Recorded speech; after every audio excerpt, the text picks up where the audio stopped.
Werner, então, muito obrigado pela tua presença, pelo teu tempo.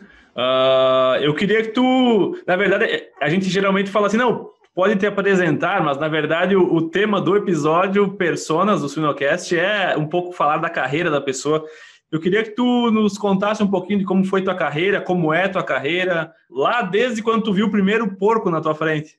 Não, na verdade, eu sou formado pela Universidade Federal de Santa Maria em 73 e iniciei a minha atividade profissional, uma coisa até bastante curiosa, aqui na cooperativa Languiru. E, na época, o presidente da cooperativa foi à universidade recrutar alguns veterinários que soubessem falar alemão, porque ainda aqui tinha muitas pessoas na região do Vale do Taquari que tinham dificuldades de se expressar no português. Eu aceitei esse convite, só que acabei ficando 3 meses na cooperativa Languiru, porque imediatamente surgiu um outro convite, que na época foi da BCS, da Associação Brasileira de Criadores de Suínos, para realizar o serviço de inspeção técnica nas diversas granjas filiadas e associadas à associação. E tinha uma cenourinha por trás disso, que era justamente a promessa de uma bolsa na Holanda para trazer a inseminação artificial para o Brasil. Isso me sensibilizou muito, né? E acabei aceitando o convite. E vim para a BCS e assim aconteceu. Trabalhei 1 ano a campo realmente e depois eu fui para a Holanda porque existia no Ministério da Agricultura um recurso para o início da inseminação artificial em suínos no Brasil. Até então não se tinha absolutamente nada, os únicos trabalhos que existiam na época eram do professor Mies Filho, mas na própria URGS, nada a campo, né? E a de bovino já ia muito bem. Então, eu acabei indo para Boxtel, que é onde está a maior central da Holanda, e fiquei por lá em torno de 6 meses, fazendo todo o trabalho, desde a alimentação dos animais, depois a parte de laboratório, para dominar a tecnologia dentro do laboratório, e o trabalho final foi inseminar 700 fêmeas a campo. Então, foi muito interessante, né? Porque eu ainda tinha, na época, alguma dificuldade no inglês fluente, mas fazia lá um mix de inglês com alemão. Nos produtores, a grande maioria falava alemão. Então, tive facilidade nesse sentido, graças à língua germânica. E depois retornamos e começamos aqui a instalar, então, as primeiras centrais do país, praticamente juntas, Estrela, aqui no Rio Grande do Sul, e Concórdia, Santa Catarina. Praticamente nasceram juntas, né? Com apoio total do Ministério da Agricultura, especialmente na área de equipamentos e também, inclusive, auxílio para a edificação das centrais. Essa central, ela existe até hoje, né? Pertence à AXURS, aqui, Associação do Rio Grande do Sul, e acho que tem aí em torno de 150 machos em produção.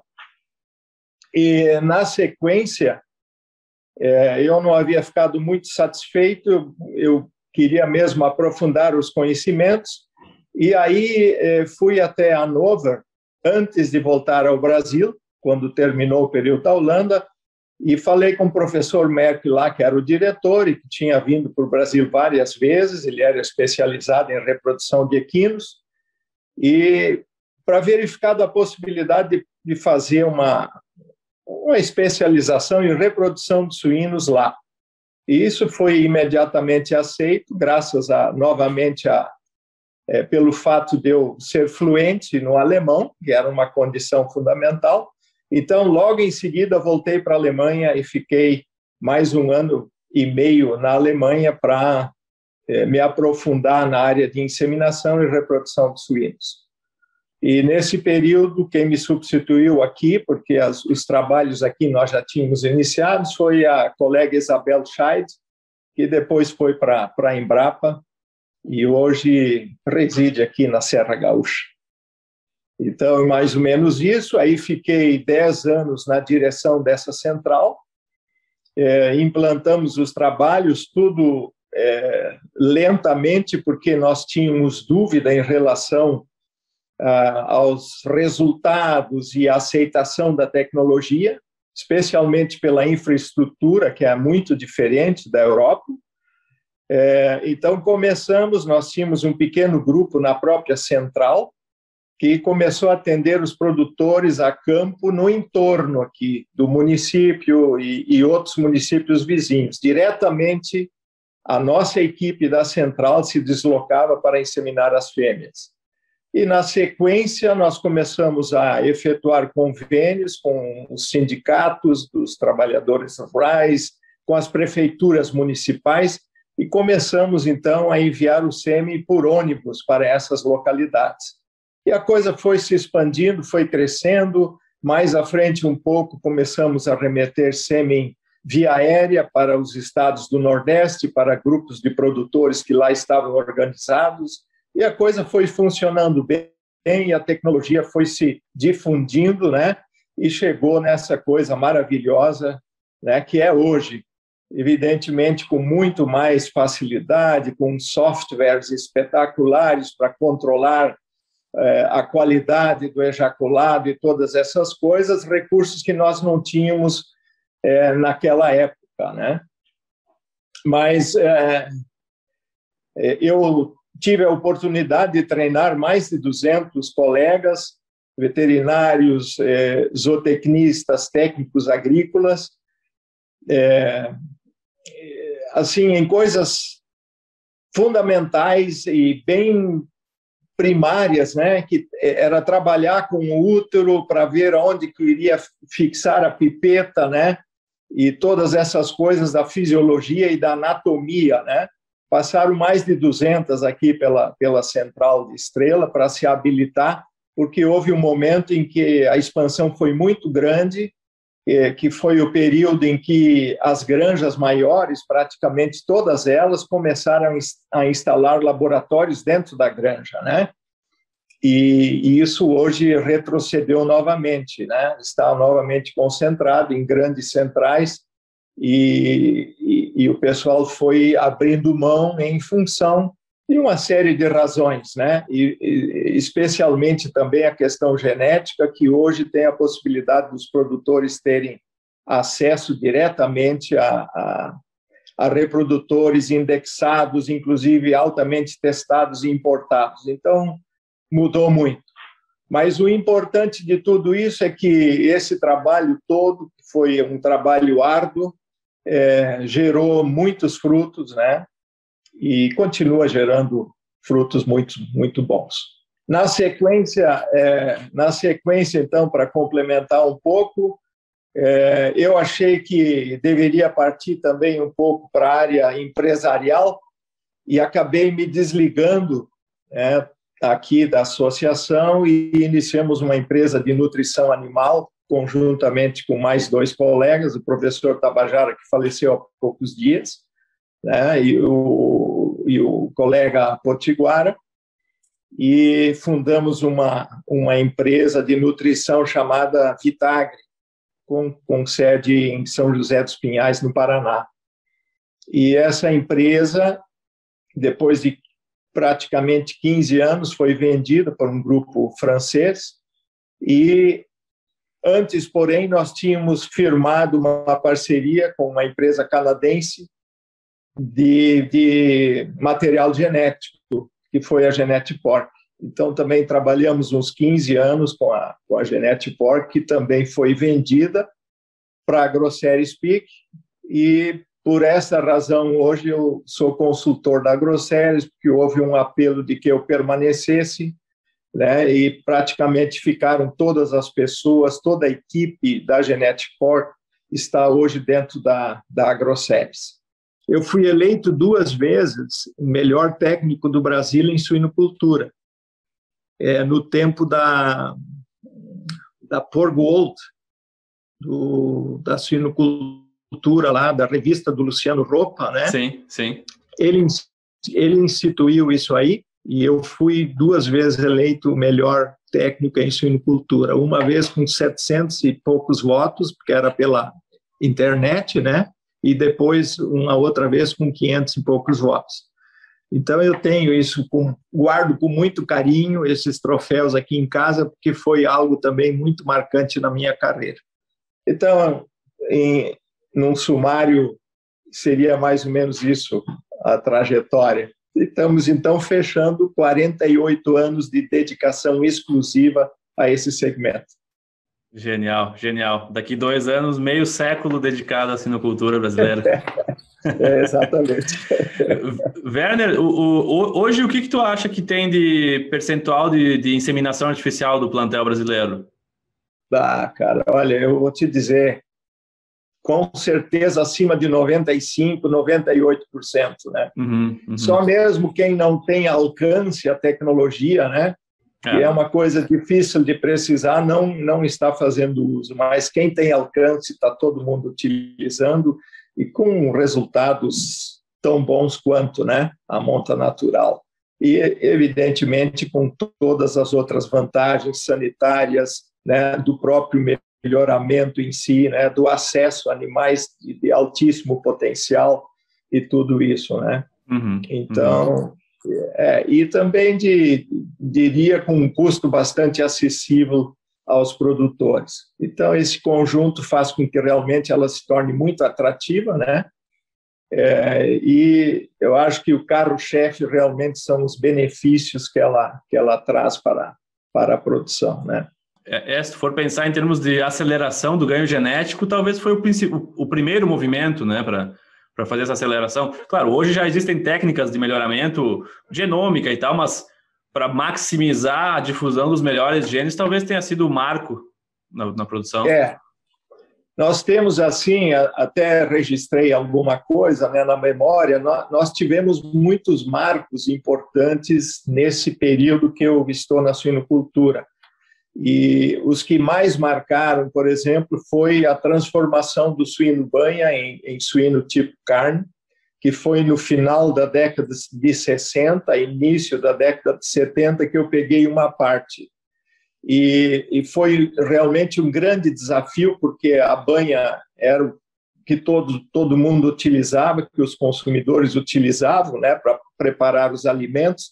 E de uma hora para outra entraram os óleos vegetais com um enorme marketing, né? E a banha, na época denominada pela sua importância de ouro branco, foi sendo substituída. E evidentemente que os suinocultores, e especialmente as associações, que até então eram responsáveis pelo programa de melhoramento genético no país, né? A BCS e suas filiadas, tiveram que achar caminhos para sair do suíno tipo banha e partir para o suíno tipo carne.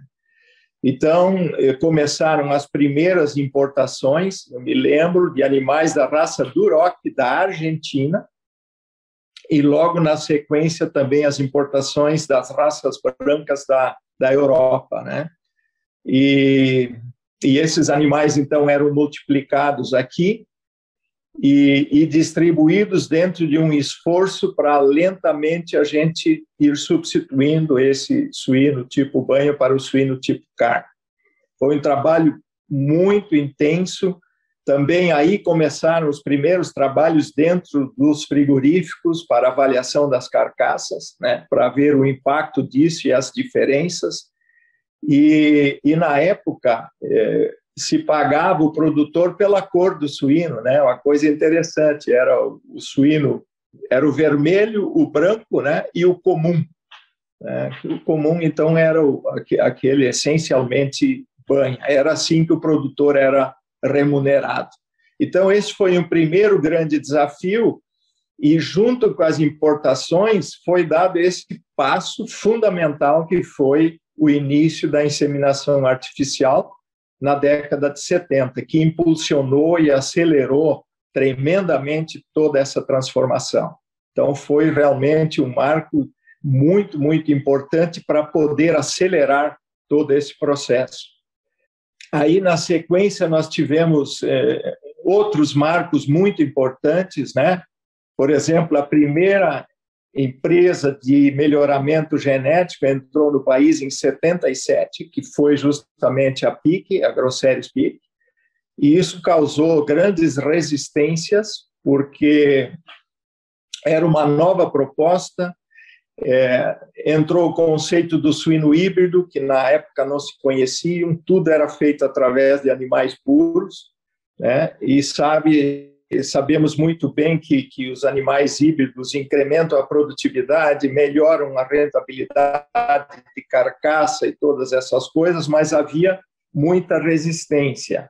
Só que a suinocultura, ela mais à frente um pouco, ela começou a se transformar e começaram a surgir os primeiros módulos maiores, que eram de 500 matrizes. Imagina só, 500 matrizes era um módulo expressivo, né?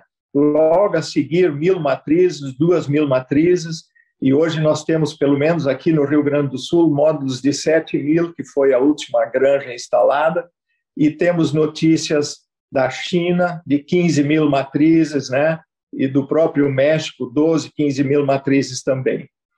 Então, com essa transformação, que na verdade foi o início, os primórdios da suinocultura industrial, esses produtores que estavam em minifúndios e que tinham 80 fêmeas, 100 fêmeas puras, né? O maior produtor era o pai do Flaury, meu querido compadre Flaury, aí o pai dele era o maior produtor na época, com 300 matrizes, né? Aí dá para ter uma ideia. E esse pessoal fazia todo o melhoramento genético com o apoio das associações. Então, tinha as estações teste de reprodutores suínos, onde eles remetiam os leitões eram avaliados, e lá nos 90, 100 quilos, então, se media a espessura de toicinho, ganho de peso e conversão, e os melhores animais eram leiloados, né, para os produtores. E, aliado a isso, ainda as feiras e exposições tiveram um papel importantíssimo, porque era o caminho da difusão de todos esses animais melhorados. Evidentemente, nós sabemos que hoje tudo isso desapareceu, né, em função de uma série de razões, especialmente a razão sanitária, né? Mas foi a entrada da primeira empresa, foi um marco importante, e ela, evidentemente, e logo na sequência vieram outras, mas a PIC ficou um longo tempo sozinho, aí, alguns anos, eu não sei precisar muito bem, ela assumiu o povoamento desses novos projetos das granjas maiores, que esse pessoal pequeno não tinha volume para povoar essas granjas, né? Normalmente se povoa uma granja em 5 meses, então se tu vai colocar 1.000 matrizes, tu teria que ter 5 vezes 220 matrizes para ofertar. E o pessoal não tinha essa condição, e dentro de uma área minifundiária ficou realmente muito difícil. E as empresas, então, foram abocanhando esse mercado por todas as potencialidades que o país possui, que todos nós sabemos, tem espaço, tem clima, tem produção de grãos e por aí vai, né? E hoje, praticamente, o melhoramento está nas mãos de 5 ou 6 empresas mundialmente, né? Então, esse foi um outro momento assim muito importante. Foram muitas reuniões dentro da BCS para ver se havia um consenso, se iam permitir a entrada ou não das empresas, né? Foi um assunto assim político muito importante. Aí nós tivemos na sequência, um outro grande impacto, que foi a peste suína africana, né, que eclodiu em 78 e se estendeu até 82, 83. Sacrificamos aí um número muito expressivo de animais, e todos nós sabemos o impacto que isso causa, né, dentro do segmento, no consumo de carnes, e, evidente, também a imagem do país no exterior. Então, isso também ficou muito marcado, todo o trabalho que foi realizado, até que a gente pudesse controlar e erradicar essa enfermidade. Aí, um pouco mais adiante, tivemos o episódio da vaca louca, que eu acho que você deve lembrar, né? Lembro. Foi final da década de 80, início da década de 90, E esse episódio, a eclosão dessa enfermidade, eu sempre friso isso, abriu grandes oportunidades para o Brasil, porque até então as nossas exportações eram incipientes e com esse fenômeno da vaca louca, houve uma retração muito grande no consumo da carne bovina em toda a Europa e começaram a se abrir oportunidades para outras carnes, dentre elas a carne suína. E o Brasil começou a exportar para alguns países, especialmente a Rússia, e pôde, então, com isso, mostrar a sua qualidade, o que o Brasil tinha em mãos, a qualidade da sua carne, e esse mercado foi se abrindo aos poucos, né? E hoje nós estamos aí exportando 20% do que nós produzimos. Somos muito importantes hoje dentro desse mercado. Mas o que nos ajudou efetivamente foi esse problema que houve com o prion, ou a vaca louca, né? No final da década de 80 e início da década de 90. Então, tem sido assim, sempre que ocorrem problemas em algum lugar, abre oportunidades para outros, né? E estamos vendo isso agora novamente com a China, que teve problemas sanitários lá e o Brasil está tirando, pelo menos no ano passado, e parece que esse ano está no mesmo caminho, tirando grandes proveitos, né? Exportando volumes como nunca antes. Então, na história, é mais ou menos assim que as coisas acontecem, né?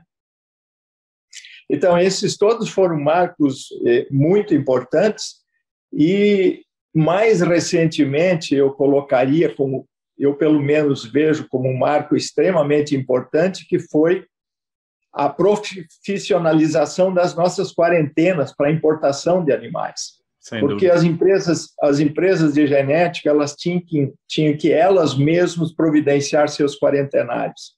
E a partir de Cananéia, não apenas pela sua localização, que é espetacular, por tratar-se de uma ilha, nos trouxe muita segurança e nós profissionalizamos.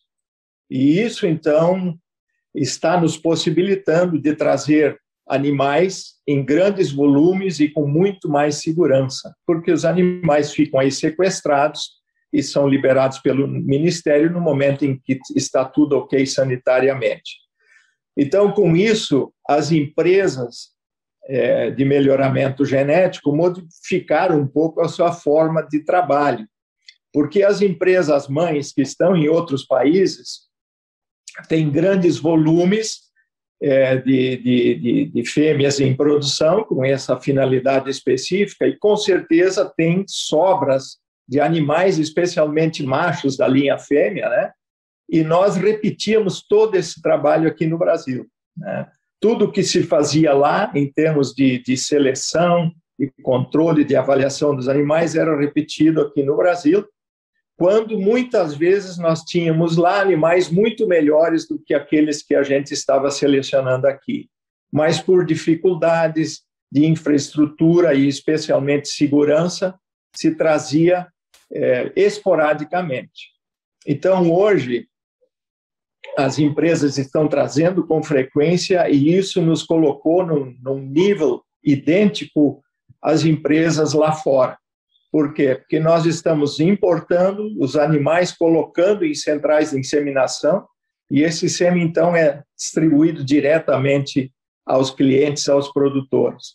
Então, com isso, a gente corrigiu um gap, né? Porque nós sempre tínhamos uma defasagem de 3, 4 anos em relação aos programas de melhoramento da base, que aconteceu em outros países, e hoje, praticamente, isso está corrigido, nós estamos nivelados.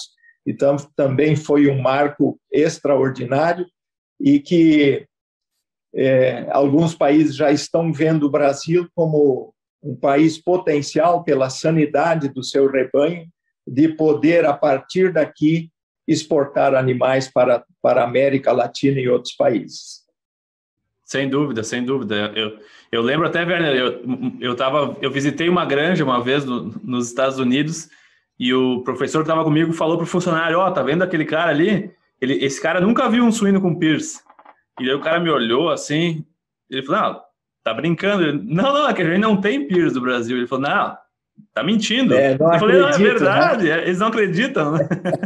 Por isso, né, acho que é uma grande oportunidade, justamente disso que tu falou, né, a gente usar um padrão sanitário de multiplicação para abastecer outros países.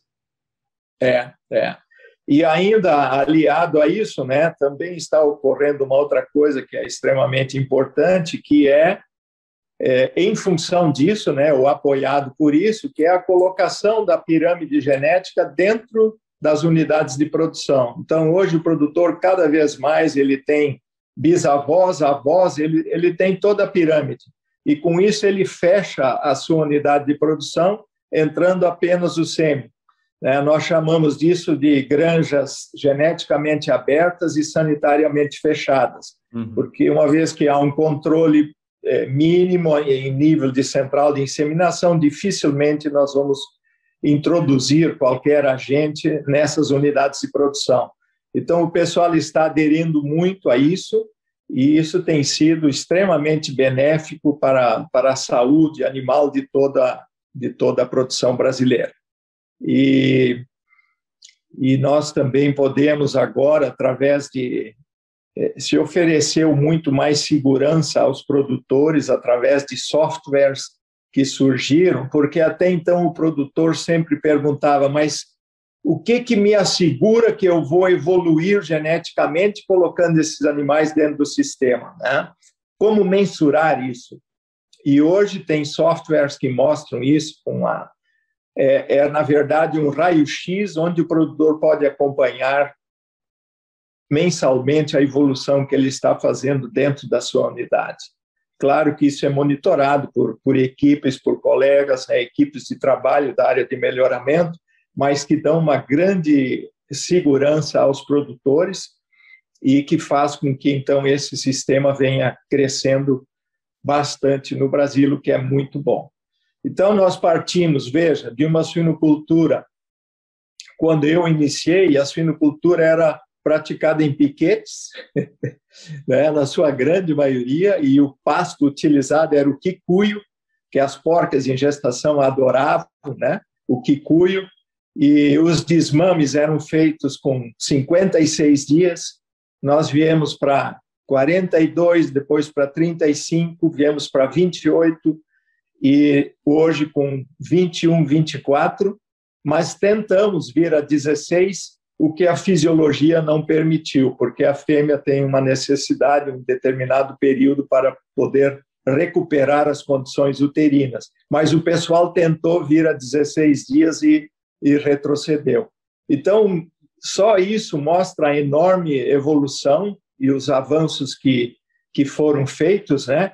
E as instalações, eu lembro perfeitamente, instalações com solário, os animais tinham liberdade para se exercitar, claro, porque eram módulos pequenos, então isso tudo também é facilitado. Então, isso lá aos 48 anos atrás, e agora, então, nós estamos falando em produção de animais livre de algumas viroses que estão aí por ser lançadas no mercado, né? E esse avanço enorme da inseminação, com tudo controlado. Enfim, para mim é um privilégio muito, muito grande de poder estar aí e acompanhar toda essa evolução nesses 48 anos. É uma coisa realmente fantástica. Que legal tu compartilhar aqui conosco também, Werner. Werner, me diz uma coisa, se tu não tivesse trabalhado com suínos, com o que tu ia trabalhar? É muito difícil, porque eu, na minha infância, alimentava os suínos. Meu pai é um minifundiário aqui do Vale do Taquari, do município de Estrela, e ele trabalhava com duroc, e eu tinha algumas tarefas lá de levar água para os animais, que não era nada encanado, era tudo na base do balde, né? Então, eu me criei dentro da suinocultura, e o pai fazendo e usando a banha, o torresmo, todas as coisas, né? E foi interessante porque nós éramos 72 colegas na minha turma, tinha 2 colegas e o resto era tudo homem, e a grande maioria da fronteira, que eram filhos de pessoas que tinham fazendas e áreas grandes e que depois iriam retornar para trabalhar em casa. E o pessoal do minifúndio, eram poucos os colegas da área de minifúndio. E quando eu falava lá que eu queria me dedicar ao suíno, o pessoal achava graça, né? Mas isso é uma loucura, né? E depois a gente teve são as áreas que mais empregam, né? A avicultura e suinocultura, ainda são as áreas que mais empregam. Mas eu para não dizer que não teria, de repente, uma segunda espécie que eu iria trabalhar, seria a ovinocultura. Ovino.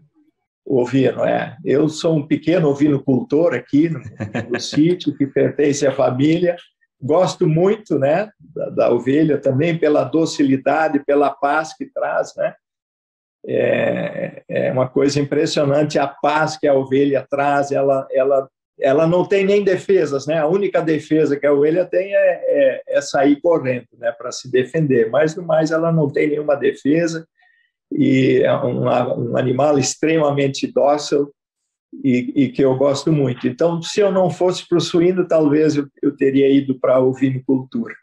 Legal, mas legal. Assim, mais bem distante, né? Quer dizer, em primeiro lugar lá o suíno e depois lá, bom, se não houver jeito, então vamos para ovinos, né? Perfeito, perfeito. E Werner, eu quero que tu conte para nós, depois eu vou te contar algum fato pitoresco da tua carreira ou da tua vida que ninguém sabe. Eu não sei se tem assim um fato que ninguém saiba, mas quando nós começamos as inseminações, surgiam muitas perguntas e pelo desconhecimento, né, da atividade. E as pessoas não sabiam bem como que acontecia a inseminação, né? Então, nós tivemos momentos assim muito muito engraçados na implantação da inseminação, por desconhecimento do pessoal de como a inseminação era realizada, né? Eles pensavam de algumas formas que a gente não imaginava, né? Imagino, consigo imaginar. Mas assim, profissionalmente, talvez eu deixei de registrar alguma coisa, porque quando eu voltei da Alemanha, eu sempre tive o firme compromisso de retornar dos estudos e de dar continuidade aos trabalhos aqui. Então, mas eu tive muitos convites na volta da Alemanha para trabalhar em empresas farmacêuticas, né? E também de nutrição animal, e que eu sempre abdiquei em função do meu comprometimento.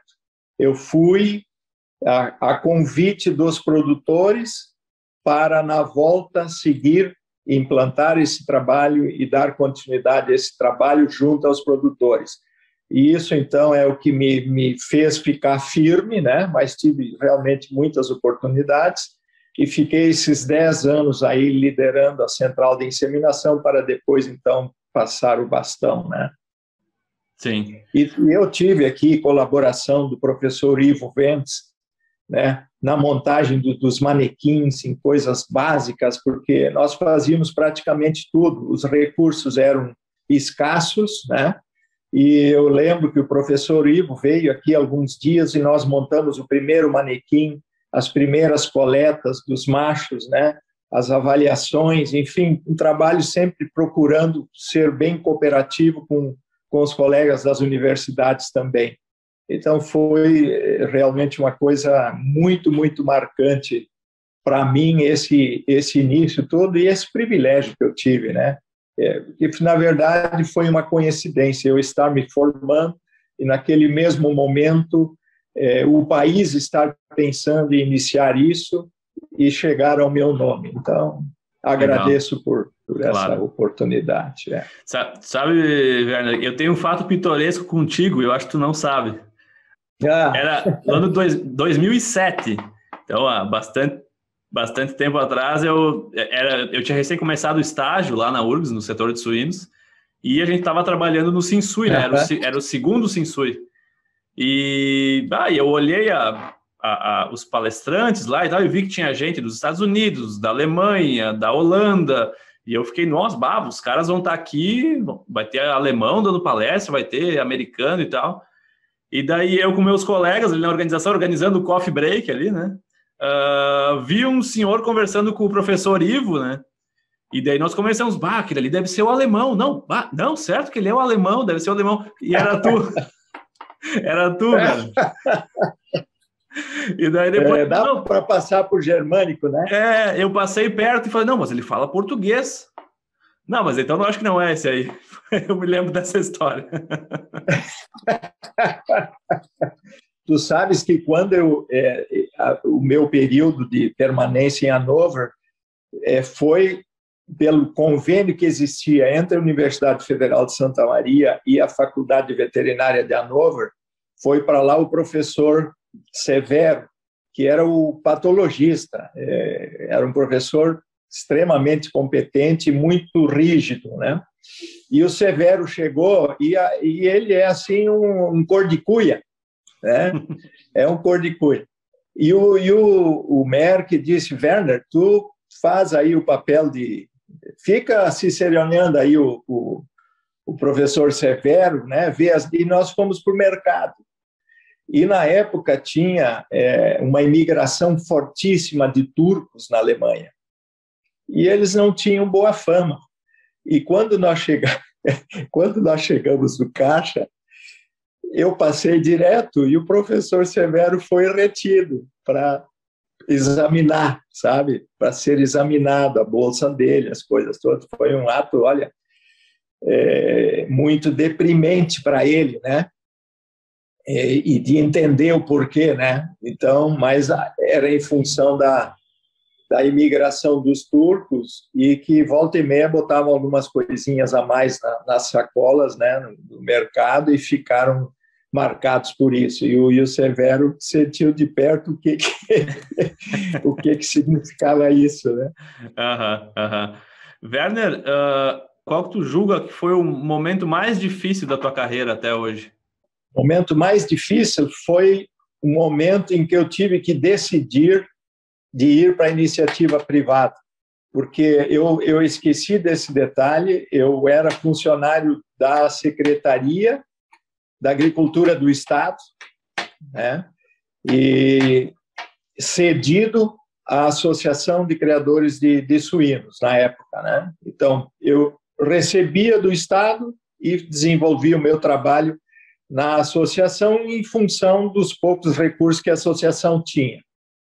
E quando eu decidi, então, de sair disso, foi um período realmente muito difícil, porque eu estava abrindo mão da estabilidade, eu já tinha completado mais de 20 anos de trabalho no serviço público e abri mão de tudo isso para me dedicar à iniciativa privada, que foi a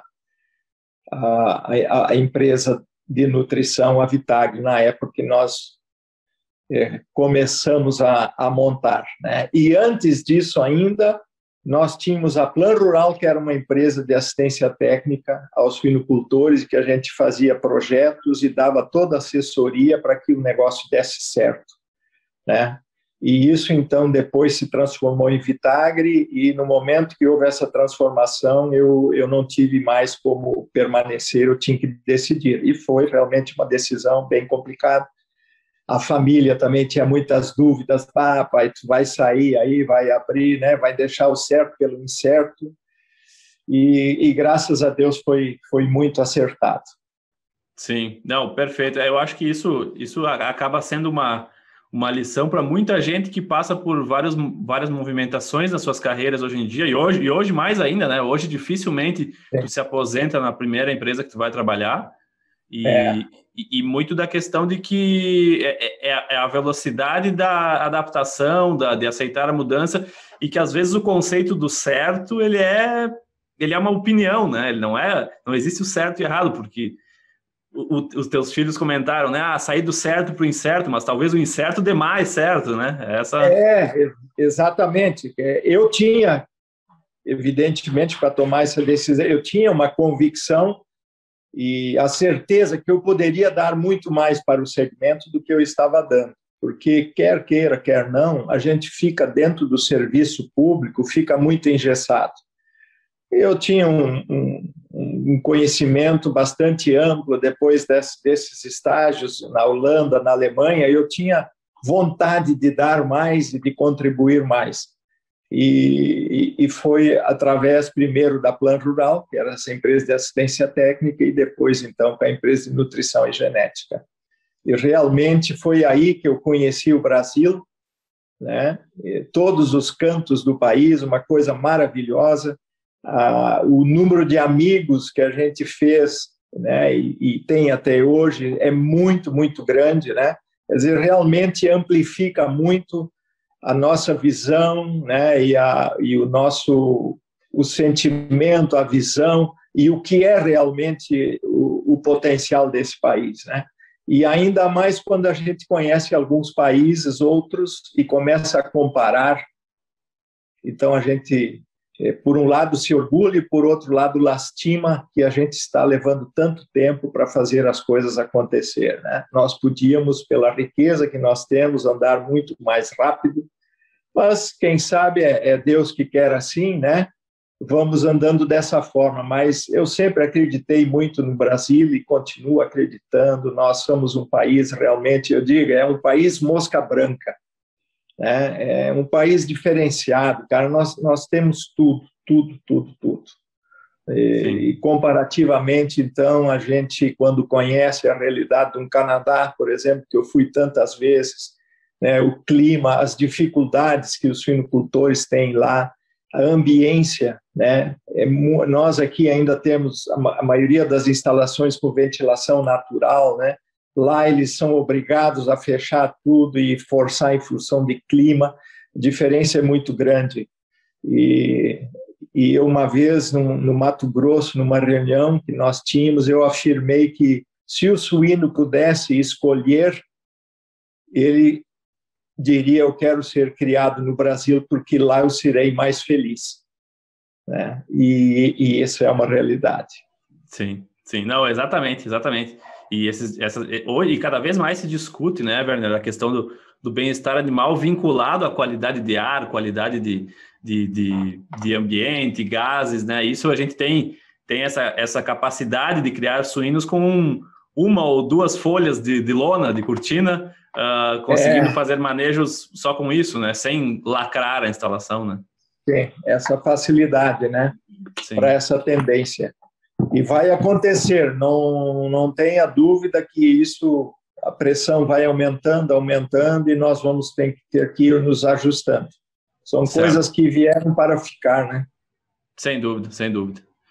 Werner, onde que tu acha que está a maior oportunidade na suinocultura hoje, sob uma perspectiva, por exemplo, assim, de jovens veterinários ou tecnistas que estão entrando no mercado? Onde está a maior oportunidade para essas pessoas na suinocultura hoje?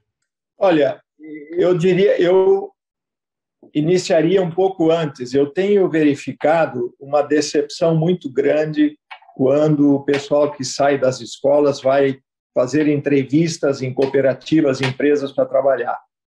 O desconhecimento do pessoal é muito grande, ele está muito afastado da realidade. Acho que a primeira coisa que teria que acontecer é essa aproximação das universidades junto aos estudantes. Eu acho que a URGS até faz isso bem, né? Mas é a URGS, e poucas outras o fazem da mesma maneira. Então, eu vejo assim que essa coisa do pessoal sair da faculdade, da universidade, com uma noção muito mais próxima do dia a dia, né? De como uma granja se movimenta, né? Como ela funciona, qual é o layout, né? Como que o manejo é realizado dentro dessa instalação. Eu acho que aí existe uma grande lacuna e que nós teríamos que tentar aproximar isso cada vez mais, para que as pessoas, quando fossem se candidatar, tivessem muito mais conhecimento do que tem hoje. É assim, olha, recentemente aqui, não vou entrar em detalhes e tal, mas houve uma entrevista de mais de 20 colegas recém-formados e que existia uma vaga e dos 20 não pôde ser aproveitado nenhum, em função assim de coisas bastante elementares, né? Então, também está muito claro que nós estamos num período muito grande de transição, né, de como as coisas eram feitas e como hoje estão sendo feitas, né? É uma transição muito forte que está acontecendo nesse momento, e se falando absurdos, como, por exemplo, o ensino à distância na medicina veterinária, né? Quer dizer, no momento em que se fala isso, já se demonstra de que, pelo amor de Deus, né, não tem a mínima condição de fazer isso, né, muito pelo contrário, mas estão aí falando, se abriram cursos noturnos. Então, nós resolvemos, assim, optar pelo quantitativo e não pelo qualitativo. Esse não é o que você me perguntou, mas eu precisava trazer isso para mostrar um pouco da minha frustração em relação a essa quantidade de faculdades que nós temos espalhado pelo país, que é uma loucura, né? E essa opção pela quantidade e não pela qualidade. Então, mas eu acho, se for a questão de oportunidade, eu vejo assim que existem grandes oportunidades dentro das agroindústrias em função das exportações, né, que a gente vem realizando. Então, esse serviço de qualidade de carne e toda a parte sanitária que envolve isso, né, eu acho que é um setor que veio para ficar e se amplia, né? Eu acho que sem dúvida um setor importante aí para oportunidades. E a suinocultura, ela está sinalizando um novo modelo, onde esteja incluso essa questão do conforto e bem-estar animal, que nós temos que respeitar, né? E que também está abrindo portas, né, para um novo modelo, um novo sistema, né, que a gente está aí aplicando algumas coisas, modificando, existem compromissos, mas a gente não tem nada assim muito de concreto, né, ainda funcionando, existem promessas para daqui a uns anos mais, e essa parte de automação, né, que das pessoas dominarem essa tecnologia da automação, que a tendência é essa, né, de você climatizar tudo, de ter o mínimo de pessoas envolvidas no segmento, né? Quanto mais automatizado, melhor. Isso já ocorre na avicultura, mas a suinocultura também vem com força. Então, essa é uma área que a gente não tem hoje conhecimentos. Eu tenho visto isso, quem faz isso são as empresas que vendem os equipamentos, que fazem todo o planejamento, mas muitas vezes com muitos erros, né? Então, é uma área que também está aí para ser explorada por nós. Perfeito, perfeito. Voltando a esse ponto que tu comentou do preparo, né, do grande número de faculdades do Brasil e um certo despreparo das pessoas que estão ficando disponíveis para o mercado, eu vejo que é muito aquela coisa, quando a gente toma por uma decisão de um país de criar novos cursos, faculdades, aulas EAD, turmas à noite, a gente baixa a régua do padrão, né? A gente estava acostumado a um padrão de egresso por exemplo, um padrão de egresso de uma pessoa que veio de uma universidade que tem um know-how em suinocultura, que tem estágios, que conseguiu visitar granjas antes de se formar, e não que ele vai conhecer uma granja se ele for contratado, né? Eu acho que isso acontece muito, e a gente tem recebido muitas demandas assim de pessoas que realmente gostam de suinocultura, às vezes tem na família, mas a faculdade que ele faz, o próprio professor de suinocultura não tem conhecimento de suinocultura, né? Então como que essas pessoas vão performar no mercado e vão ser solucionadores de problemas para as empresas, né? E aí tem um outro detalhe agora que está linkado a isso, que eu, durante o período em que a Genetic Pork estava ativa e com as importações de animais, nós dependíamos muito, assim como dependemos hoje do Ministério da Agricultura. Então, o que acontece? Os colegas fazem um concurso, são selecionados, né, pelo seu desempenho e vão para dentro do Ministério e assumem lá funções de decisão. Mas não têm a mínima noção do que acontece dentro de uma unidade de produção. E começam a decidir lá e a impor coisas muitas vezes absurdas que revoltam muito a gente, né? Então, eu tenho dito, essas pessoas, para assumir um cargo de chefia dentro desses órgãos públicos, deveriam, antes, calçar uma bota por 3, 4 anos, né? E sentir de como as coisas efetivamente acontecem na prática, né? Para depois poder recomendar, né? E decidir e exigir tantas coisas como exigem, muitas vezes totalmente fora da realidade. Então, isso também acaba depondo contra a própria classe, porque é uma coisa, olha, lamentável.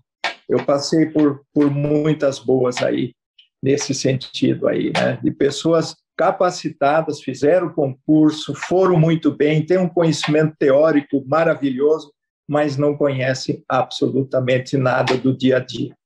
E aí você, no momento que você não une essas duas coisas, tu sabe perfeitamente que fica aí uma lacuna muito grande, né? Sim, sim, sem dúvida, sem dúvida. Werner, me diz uma coisa, como que é o Werner família? Eu tenho 2 filhos, né? Uma filha que é veterinária, que iniciou os trabalhos dela aqui na Cosuelo, em Encantado, e hoje é empresária. Ela saiu fora da profissão, é empresária. E o meu filho é engenheiro de automação e iniciou o trabalho dele aqui na Marco Polo, em Caxias do Sul, que fabrica ônibus, né? Uhum. E foi convidado a abrir uma filial da Marco Polo na Índia. E ficou na Índia 2 anos e meio. E foi uma experiência maravilhosa para ele. E no retorno, eu acabei perdendo a minha esposa muito rapidamente. E o Marcelino, esse meu filho, resolveu, então, a sair da sua profissão e voltar para as origens. E hoje está confinando gado na propriedade, que é a 3ª geração, que é algo assim que estava dentro dele, né? Então, eu vou seguidamente lá, eu gosto muito do interior, né? Do ar livre, do ar puro. Então, eu participo muito, é o que me alimenta hoje, né? Essa propriedade que ele está tocando. E continuo na AgroSéries como consultor, mas isso tem me consumido aí 7, 10 dias por mês. Então, um trabalho bastante light. Sim. E quem são aquelas pessoas no porta-retrato ali atrás de ti? No porta-retrato? Ah, tá. Eu nem vi que estava aparecendo ali. Ali sou eu e a minha nova companheira, que é a Janete, que é fisioterapeuta aqui em Extrema. Que legal, que legal. Não, perfeito, Werner. Excelente, excelente. Te agradeço mesmo pelos insights, por conhecer melhor tua carreira, conhecer todo o teu conhecimento, tua trajetória. E eu tenho uma última pergunta, que a gente faz para várias pessoas, e eu gosto muito de escutar essa resposta, que é: qual que é o sonho ou o que tu quer fazer ainda na vida que tu não fez, Werner? Eu acho assim que a pessoa, para ser feliz, para se realizar nessa passagem aqui pelo planeta, ela deve olhar para o próximo.